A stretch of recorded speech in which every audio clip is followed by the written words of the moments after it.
Hey Gina, how you doing? Very well, thanks. Great. So we were at the gay wedding show a few weeks ago. Do you want to tell me a little bit about what inspired you to create the event? This would be way back in sort of 2002, when there wasn't really much around to help same-sex couples either plan their day or any websites or even shows. And we came up with the idea of trying to find something, and it was actually for myself and my partner. And as a result, from the marketing company I own, we decided that we launched Pink Weddings. And then from Pink Weddings, the planning side, it was then sort of, a natural progression. We just decided that there needed to be a show where couples could come to, leave their sexuality outside of the door, just come to the show and plan what was then just the ceremony, because obviously it was pre the civil partnership period. And then as we came into 2005, started to plan their civil partnerships. So what was your experience all those years ago in regards to people's reaction to same-sex couples wanting to get married? Probably more negative than positive. You had a fantastic bunch, that would just come forward and say we'd love to exhibit, and then quite a lot at that time. And you have to think it was back in 2002-3 before the first show went live in 2004. And there'd be people, anything from cake makers that wouldn't want to do cakes because they'd have to put a same-sex couple on the top, or florists or bridal stores. It was really quite a vast range, and actually more hard work than I thought it was going to be, just by the very fact that we would pick up the phones and call people and say, hey, we're putting on the UK's first ever gay wedding show. Would you like to be part of it? And it was straight, no thanks. And that was it. Really? Yeah.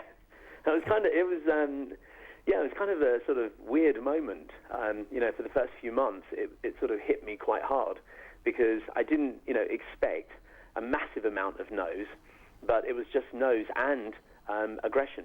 It was sort of, it goes against either my religion, or I'm not prepared to do it. I'm not interested in that, and it was just a multitude of excuses. And I guess that's a lot different now. Is it? Is it terrifically different, or do you still get that reaction? Improved, I would say. If you imagine, obviously, the first show was 2004, so we're now in 2014, and depending in sort of where we are in the UK, we still face the same homophobia. That, I'll give you an example, bridal stores. A lot of couples are quite sort of hesitant about going into bridal stores, because there's an automatic assumption that one is the bride and the other could be part of the wedding or a friend. And instantly you have to say, you're planning and of course now with same-sex marriage it's sort of, you're planning your same-sex marriage. Or you almost have to say you're gay, basically, at the end of the day. And that causes some really, really uncomfortable situations. So the idea is that for each time a trend comes in, so for example, the girls are definitely looking at wedding dresses, then we sort of proactively go out and tell, the world that we're looking for at least one bridal company to be at the show that couples can go and talk to and feel happy about, and be able to talk to that exhibitor, for example, and just talk about dresses. And that's it. It's a very simple thing, but it's amazing how complicated it can be in the background. Absolutely, yeah, because there's still a lot of heterosexism, I guess, out there in the general community about this sort of thing. Yes, absolutely. And, it's one of these things where it doesn't matter whether you put civil partnerships in, same-sex marriages in. You've now obviously got the conversion from civil partnerships to marriages coming in December. So a new trend is coming, which we sort of classed it as sort of, the conversion parties, which will hit sort of from December onwards. But that's the law coming in. Society sort of jumping on that same bandwagon probably takes about 3 to 5 years, and it keeps, it's quite slow. So just because the law is in, it doesn't mean that society is fully accepting of these changes. Well, absolutely, and there are actually some, lesbian, gay, and bisexual people who say, well, why do we need marriage equality when we got civil partnerships? So, what would you say to that? That's a bit of a hard one because I was privileged enough. I should say, my partner and I were privileged enough to be one of the first couples to have the civil partnership, signing dead on at 8 o'clock in the morning. And the civil partnership for us was fantastic. It gave everything that we wanted, all our legal rights, etc. And someone actually turned around and said, when same-sex marriages come in, would you convert to it? And I'm religious, my partner isn't, but the civil partnership works extremely well, so we wouldn't.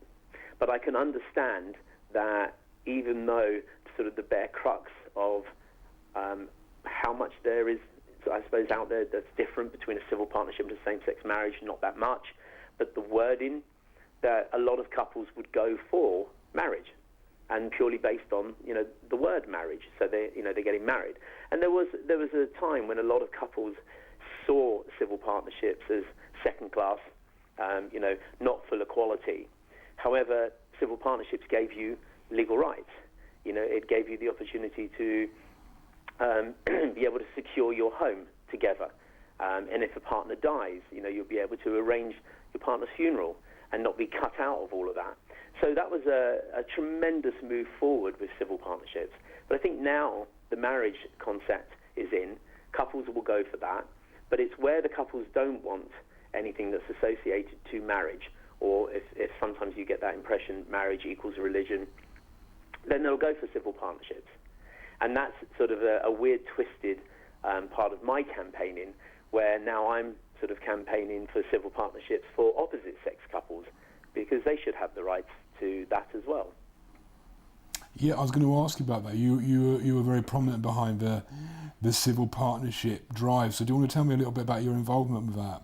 Well, it's we're doing sort of petitions and constantly sending infos and signatures and anything possible to Parliament, because when the decision was made that there wasn't enough interest in doing civil partnerships for opposite-sex couples, to be honest, it was probably more about the paperwork, the changing of the computer systems, and the cost, rather than thinking about what opposite-sex couples wanted. And for the very fact that there are a lot of opposite-sex couples that don't want to get married in a church, they don't want to have a marriage in a register office, but they would like and want a civil partnership. And at the end of the day, Parliament are talking about equality all across the board, and it's kind of now opposite-sex couples really should have civil partnerships, and that's a fair thing to offer. So instead of just saying there wasn't enough demand just based on a short survey, it doesn't sit well with me. And a lot of times when Parliament issues stuff like that and it doesn't sit well with me, we then just start campaigning again. Well, of course. I mean, it seems a bit silly really to say there's not much demand for something, so let's not do it. That exactly. Really I mean, even if there was just 10 10 couples that wanted civil partnerships straight away, that's 10 couples that are happy, and that would make me happy. So it's less about that. It is basically, if you're prepared to say that you're here to introduce full equality, whatever's laid on the table, give it to all, not pieces and sections, etc. It just doesn't work. Cool. So, who do you sort of contact when you're organising a wedding show? What kind of range of companies do you try and get interested? It's usually anybody. We sort of put the word out, and we see who comes through. What's nice is we get a lot of independents, small companies, niche companies that will come through. And then over the years, depending what happens, and that's normally what you'll see in the press or what changes, then you'll start to see the corporates. So over the last 11 years, we've had everything from John Lewis, Debenhams coming on board and then disappear. We've got Lamborghini on board and have been now for near on 4 or 5 years. And for me, it's every time a sort of a known name like that Co-op Funeral Care. They've been on board with us now for at least 5 years, I would say. And, they all play a very big part, of being part of the show, because they're there to provide something, whether it's a fun element or factual information. And so those kind of names, are more than welcome, and I would never, sort of turn it away. But the aim here is that it kind of changes depending what happens. If suddenly, same-sex marriages is in, there's a boom. And then you get this phone call and it's like, hey, we're X company and, we're thinking about joining the gay wedding show, which is kind of fun. You get that into 2014 when the show's been running for 11 years. So you didn't really think about it back in the days when civil partnerships were launched, but you are now when it's same-sex marriages. Yeah, so with marriage equality, has there been an uptake and interest in companies wanting to be involved? We're getting a few extras coming in, sort of, I'd say the bigger names. I think the big one would have been most recently, which you probably saw at Manchester, was Costco jumping on there, which was great. I've seen Costco exhibit at gay wedding shows in the USA. So it was a delight to see them at the Manchester show. So, again, it's probably less about the names, I suppose. For us, it's more about every single exhibitor that comes forward genuinely, has in their heart the want to be able to help same-sex couples plan their day, and just not treat anybody differently. Just be there and offer a service, but make sure that the service is geared, for same-sex couples.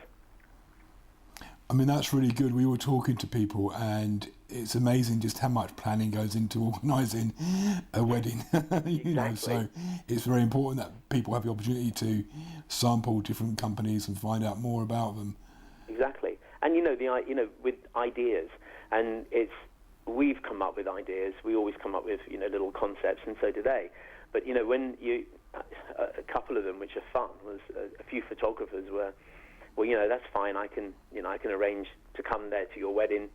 And we say to them, what happens, we've just launched a 2-aisle concept.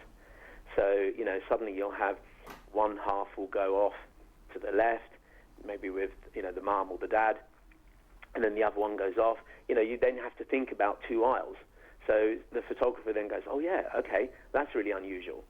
So the idea is our roles as sort of wedding planners is really to try and guide, help, come up with ideas, and then direct them to suppliers that we know, that we've worked with through the years, that we can trust. I mean, that's really good. We heard some interesting stories about how, a photography company had been to weddings and couples were still a little bit reluctant to show affection towards each other. Yes. When they exchange vows. Have you experienced that a lot? Yes. Actually, this would be right back in sort of 2000, 2002. The first sort of wedding that we did in Surrey, actually. The couple were in a hotel, but it was completely open. And the photographer brought everybody outside. It was an intimate affair, probably about 50. And everyone was outside. And he asked the couple, the 2 girls, to kiss, to take a photograph, which they did and took a photograph. And there was another couple next to them, a man and a woman, and some tourists were taking photographs of that couple thinking they were the couple that were getting married, but not actually the 2 girls that were actually getting married, or having their ceremony. So it caused awkwardness, because at that point there was sort of like, oh, you're not getting married, they are. And suddenly it was they, and you always have that, inverted commas, they. And then the couple just wanted to go inside. So that's why you find, probably not so much now, but still out there, is, the manor homes, the little houses that you can hire out completely, and they're exclusive to you. Or if you can hire out a complete floor and it's all yours, then you have that lovely freedom to be able to, really show your emotions without worrying about it. Because why would anyone want to have, other people taking photographs or being shocked that they're seeing a same-sex couple? It's just not right. I know, yeah. I mean that surprised me. You know, people saying that we're not gonna kiss each other at our wedding day. You know, Yep. That was really quite shocking. So, To be fair, I had that. We had the world's press down on us on the day, and it still felt awkward for us to do that. You know, so and I'm a gay rights campaigner, so it's kind of like there you are, you're in the forefront and people know about it, but in the same token, it was still difficult and it was still awkward, but we did it. Well, that's great. I'll ask you one final question, if I may. If you were to be able to plan a gay celebrity wedding or be involved in that, which gay celebrity couple would it be? I don't know. I probably would say I don't want to do any of them. But if I was, what's the guy's name? Is it John Barrymore? Yeah. I think he's already done. I would, because I like his principles surrounding same-sex weddings, and he has quite an open mind about it, and he speaks openly about it. Actually did so on I think it was the Alan Titmarsh program when he was talking about our wedding shows, and he sort of stood up for us and about the fact that there is a need for the gay wedding show and there is a need for this until full equality was in. So probably him. That's really good. Well, thank you so much for your time. It's a pleasure. Well, thank you. And we'll hopefully look forward to catching up with you when you're in Manchester next year for the gay wedding show. Definitely. Okay. All right. Thank you, Gino. Bye. Take care.